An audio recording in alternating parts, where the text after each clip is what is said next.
আপনি প্রথমবারের মতো এমন কিছু পরীক্ষা দেখতে চলেছেন যেগুলো আগে খুবই কম দেখেছেন এবং শেষটি তো খুবই বিপজ্জনক।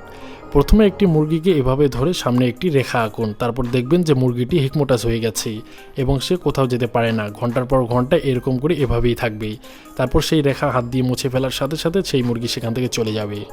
ডাব হ্যান্ডওয়াশ নিন এবং বেলুনে লাগান। তারপর যখনই ডাব লাগা জায়গায় ছিদ্র করবেন তখন বেলুন ফাটবে না, আর অন্য কোনো জায়গায় ছিদ্র করার সাথে সাথে বেলুন ফেটে যাবে, কারণ ডাব মেখে রাখার জায়গায় বাতাস বেরোতে পারে না, আর অন্য কোনো জায়গায় ছিদ্র করার সাথে সাথে বাতাস বেরিয়ে যায়।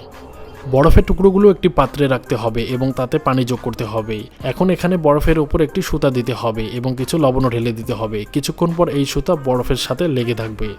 আপনাকে একটি কাগজে একটি পেন্টিং তৈরি করতে হবে এবং সেই পেন্টিংয়ের উপরে রঙও পূরণ করতে হবে। এরপর এটি একটি পলিথিনের ভিতর ভরে রাখতে হবে।